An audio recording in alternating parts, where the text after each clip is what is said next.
It seems colleges are looking for more than just good grades and impressive test scores these days. Stanford accepted one New Jersey student who had a very interesting answer to a particular application question.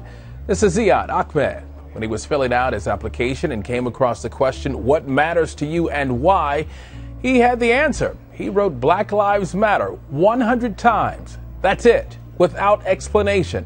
In an interview with the website Mike, Ahmed said that the Black Lives Matter movement is important to him because a significant population of America's Muslims are black. He said he didn't explain his answer because he felt that it didn't need any explaining. Black lives, the teen said, have been attacked for so long that, quote, "we must empower them through language, perspective, and action." Louisiana's police chief called this video the most disturbing thing he'd ever seen.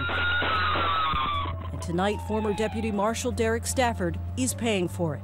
An audible gasp was heard in the courtroom as the judge handed down that 40-year prison sentence to Stafford for fatally shooting 6-year-old Jeremy Martis and wounding his unarmed father, Christopher Few. I never saw a kid in front of me. This body cam footage from the 2015 incident in Louisiana was the most damning evidence in the case against the 33-year-old, one of the 2 deputies accused in the shooting. The first grader, who had autism, was with his father when the SUV they were in was shot at 18 times by officers. It's still not clear why police were pursuing the car. I don't know who I fired. Defense attorneys argued Few drove recklessly while leading officers on a 2-mile chase and then rammed into a squad car, but there was no evidence of that. Stafford says he fired to protect his partner. In other news, California's Attorney General is coming under fire for indicting 2 pro-life activists. It's for recording undercover videos in their efforts to prove that Planned Parenthood is engaged in illegally selling baby body parts. The criticism is coming from an unexpected source, the Los Angeles Times. The Times editorial board criticized AG Xavier Becerra for charging David Daleiden and Susan Merritt with 15 felonies. Becerra claimed the pair violated health care privacy laws when they made the videos. A new study today says getting young children vaccinated against the flu could save their lives. She was really having high fevers. Her hands and feet were cold. Lisa Cargile's daughter Maya got the flu in 2011 when she was just 10. That year, no one in the family had gotten the flu shot.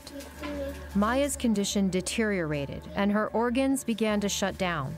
I remember just feeling awful, and that's kind of when my memory stops. She was put in a medically induced coma for 3 days. It could have been prevented. Like, we almost lost her over, not getting a shot. Today's study found the majority of children who die from the flu are not vaccinated. Researchers studied nearly 300 pediatric flu deaths between 2010 and 2014. Overall, 3/4 had not been vaccinated.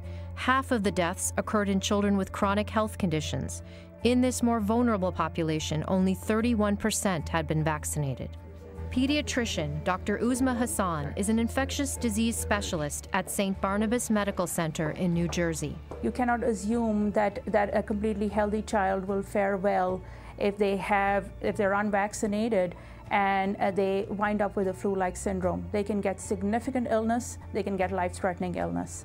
Maya Cargile is 16 now, fully recovered and focused on her art. I think people don't think it can happen to them, but when it's your child, it doesn't matter that, your child is the one. On the 700 Club Asia program in Manila, Pastor Emil Ibanez painfully described the horrific condition of his son's body, who was victimized in an extrajudicial killing. A wire was tied around his neck. Duct tape covered his face. His hands tied at his back, and there was a very big slash in his neck. It was so big. That was when I broke down. Why did they treat my son like an animal? Pastor Ibanez admits his son AJ was a drug user, but says he quit drugs and became a police informant just weeks before his death. AJ is among 8,000 people who have died since Philippine President Duterte began his war on drugs 7 months ago. Most of the alleged drug users and pushers were denied due process. A creeping culture of impunity in the society has prompted the Catholic Church to issue a rare pastoral letter condemning the rising death toll. Catholic leaders called the government's drug war approach a reign of terror aimed largely at the poor. Welcome back. A college student ousted for standing up for his faith against a Muslim professor will be returning to class. I'm very proud of the university for coming to that decision. I commend them. The one thing that is a little bit disappointing, though, is that this professor is still there. Unfortunately, this lady is not, in my opinion, fit to be teaching students when she's out there punishing students for their religious beliefs, such as mine, or for speaking out against remarks that are either just morally wrong or just not right. So I think at the end of the day, everybody should have their right to freedom of expression, and mine was unfortunately not allowed to happen in that class. But as far as the school goes, very proud they made this decision, and we're very excited about the results of the hearing. What did they say about it, Marshall, and why do you think they made the decision they made? Well, there are several reasons. Number one, I think they realized that it's not fitting, according to their code of values, their code of ethics, their integrity as a university, and going back to the values that they were founded on, to treat a student in the way that this professor was treating me. And so they made the right decision because I believe they based it on the school's values. But they should also in the future do due diligence on their professors when they hire them, because this professor has radical ties and radical links.